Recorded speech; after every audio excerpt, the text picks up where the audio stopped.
bagaimana kabar kalian hari ini? Alhamdulillah, semoga sehat selalu dan senantiasa dalam lindungan Allah Subhanahu wa Ta'ala.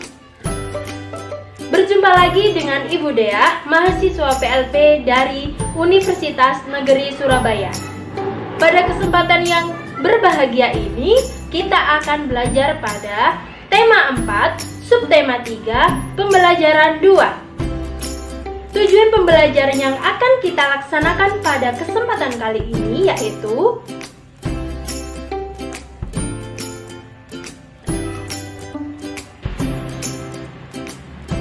sebelum itu, alangkah baiknya jika kita berdoa terlebih dahulu. Berdoa dipersilahkan. Berdoa selesai. Alhamdulillah. Udin gemar membaca. Udin memiliki banyak buku cerita rakyat. Ada cerita Lutung Kasarung, Bawang Merah dan Bawang Putih, Keong Emas, dan masih banyak lagi cerita rakyat lainnya. Udin jadi mengetahui beberapa cerita rakyat dari berbagai daerah. Ayo menulis.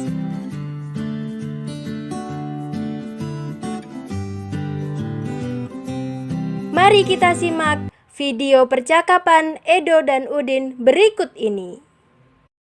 Terlebih dahulu. Wah, Din, buku kau banyak sekali. Bolehkah aku pinjam bukumu satu saja? Bolehlah, Do. Silahkan kalau kamu mau pinjam, pilih saja salah satu bukumu. Boleh kamu bawa pulang dulu kok. Terima kasih, Din. Aku pinjam yang judulnya Kancil dan Siput ya. Boleh tidak? Boleh, Do, silahkan. Yang penting kamu baca ya. Kamu bawa pulang dulu juga tidak apa-apa kok, Do. Kalau sudah selesai segera dikembalikan ya, Do. Wah, terima kasih ya, Din. Aku pinjam yang ini, yang judulnya Kancil dan Siput. Terima kasih ya, Din. Sekali lagi, aku pamit dulu ya. Bukunya aku bawa pulang dulu.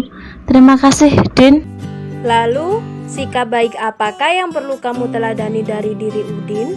Sikap baik apa pula yang perlu kamu teladani dari diri Edo? Mengapa kamu harus meneladani sikap baik dari Udin dan Edo? Tuliskan jawabanmu pada kolom berikut. Yang pertama, sikap baik Udin yang perlu diteladani adalah apa, ayo? Betul sekali, Udin baik hati dan tidak belit kepada teman. Selanjutnya, sikap baik Edo yang perlu diteladani adalah apa? Kalian tahu? Betul, Edo meminta izin terlebih dahulu dan tidak lupa berterima kasih setelah meminjam buku. Jadi, itu adalah sikap baik Udin dan Edo yang perlu kita teladani bersama. Lalu, apa sih alasan meneladani sikap Udin dan Edo? Alasannya karena Udin dan Edo saling menghargai sesama teman. Selanjutnya, silakan kalian amati cerita bergambar pada buku siswa halaman 102 sampai 103. Ibu bacakan ya. Alkisah diceritakan bahwa Raja Siput mengetahui akan kedatangan makhluk paling cerdik, yaitu si Kancil di perkampungannya. Raja Siput mengumpulkan warganya untuk bersiap-siap menghadapi kecerdikan si Kancil. Saat si Kancil datang, Raja Siput menyambutnya. Dengan kepongahan dan kesombongannya, si Kancil bercerita tentang kecerdikannya yang berhasil mengelabui harimau dan manusia. Siput yang mendengarkan kesombongan si Kancil merasa geram, ingin segera menguji kecerdikan si Kancil. Setelah mendengarkan cerita kecerdikan si Kancil, Raja Siput menyampaikan maksudnya yang ingin menguji kecerdikan si Kancil dengan menantangnya berlomba lari sampai ke hulu sungai. Sebelumnya, Raja Siput sudah memerintahkan bawahannya siap berbaris sepanjang sungai hingga ke hulu. Mereka sepakat bahwa jika kancil yang berencana lari di daratan memanggil siput, maka siput yang ada di depan kancil menjawab, "Hu." Kesepakatan antara Raja Siput dan kancil pun dibuat. Mereka sepakat berlomba lari ke hulu sungai. Kancil berlari lewat daratan. Raja Siput lari di lumpur sungai. Tepat pada waktunya, datanglah si kancil. Dia menuntut agar perlombaan segera dimulai. Raja Siput yang sudah lama bersiap segera beringsut ke pinggir sungai. Sementara itu, beberapa ekor siput yang lain berada di pinggir sungai ingin menyaksikan perlombaan itu. 1, 2, 3. Si kancil memberi komando tanda perlombaan dimulai. Dengan sigap, kancil melompat, berlari sekencang-kencangnya. Setiap 50 langkah, dia berseru, "Di mana engkau siput?" Jawab siput yang berada di depannya. Si kancil semakin mempercepat larinya. Lalu terdengar lagi si kancil berseru, "Di mana engkau siput?" Kembali terdengar jawaban siput telah berada di depannya. Si kancil menjadi marah dan kiat memperkuat larinya. Setiap kali dia berseru, selalu dijawab oleh siput yang telah berada di depannya. Demikian seterusnya. Si kancil tidak dapat mengalahkan siput dalam perlombaan itu. Dia tidak dapat menerka taktik yang dipakai oleh Raja Siput dan anak buahnya. Akhirnya, dia merasa kelelahan sambil menggerutu dengan napas terengah-engah. Si kancil pun berkata, "Hai siput, mulai hari ini aku nyatakan bahwa engkau binatang paling cerdik dan dapat mengalahkan aku. Selamat tinggal." Setelah itu, sang kancil pun melompat dan lari menghilang dari perkampungan siput. Sekarang, tinggallah siput-siput itu bergembira ria. Mereka yang telah bekerja keras, bergotong royong, serta dapat membina persatuan dan kesatuan. Lalu, berdasarkan cerita tersebut, siapakah yang memiliki sikap sombong dan pongah? Bagaimanakah pendapatmu terhadap sikap tersebut? Hasil simpulan, silakan kalian lihat pada halaman 104. Hasil simpulannya adalah tokoh yang memiliki sikap sombong dan pongah adalah si kancil. Sikap sombong yang dimiliki kancil tidak baik. Jadi, jangan pernah sombong terhadap kemampuan yang kita miliki. Itu adalah hasil simpulan dari cerita bergambar Siput dan Kancil.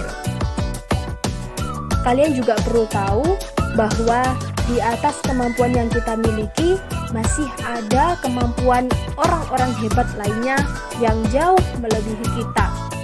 Dan sebagai makhluk Tuhan yang taat, kita tidak boleh berjalan dengan sombong di atas muka bumi ini.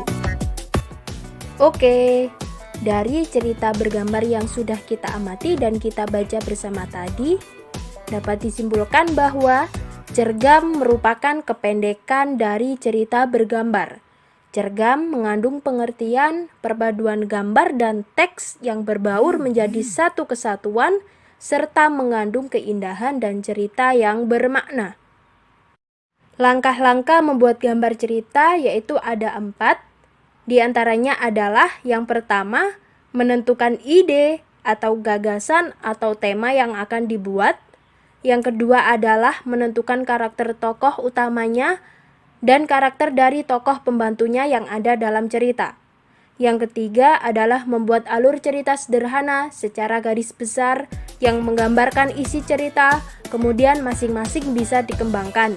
Dan yang keempat atau yang terakhir yaitu mulai menggambar sesuai alur cerita yang telah dibuat. Tahukah kalian, kancil termasuk hewan mamalia.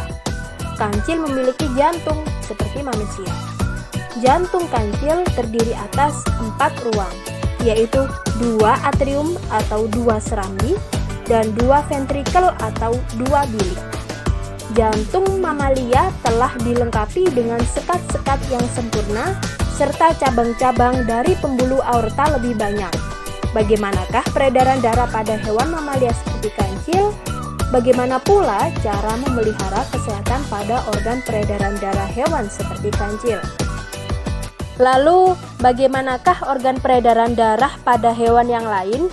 Coba kita cari informasinya melalui sumber bahan bacaan yang lain ataupun dari internet mengenai organ peredaran darah pada hewan serta cara memelihara kesehatannya. Bagus sekali. Yang pertama yaitu kucing dengan organ peredaran darah jantung dan pembuluh darah. Gangguan pada organ peredaran darahnya adalah kolesterol, serta cara memelihara kesehatan organ peredaran darahnya dengan mengajak hewan berolahraga. Oke, selanjutnya. Ya, betul sekali. Ikan. Ikan memiliki organ peredaran darah jantung dan pembuluh darah, serta gangguan yang menyerangnya ada amebiasis atau infeksi amuba. Cara memelihara kesehatan organ peredaran darahnya dengan memberi makanan yang sehat, serta vaksin. Lalu yang ketiga, hewan apa? Hebat sekali, betul. Hewan burung dengan organ peredaran darah jantung dan pembuluh darah. Gangguan pada organ peredaran darahnya adalah gangguan jantung. Serta cara memelihara kesehatan organ peredaran darahnya dengan memberi makanan yang sehat serta vaksin. Baiklah adik-adik, pembelajaran kita sudah selesai. Sebelum kita mengakhiri, mari kita berdoa. Berdoa dipersilahkan. Selesai. Jangan lupa mengerjakan tugas-tugas yang telah diberikan. Jaga kesehatan selalu, tetap semangat, selalu membantu orang tua di rumah. Bulunya indah ya cendrawasih. Sekian dan terima kasih. Wassalamualaikum warahmatullahi wabarakatuh.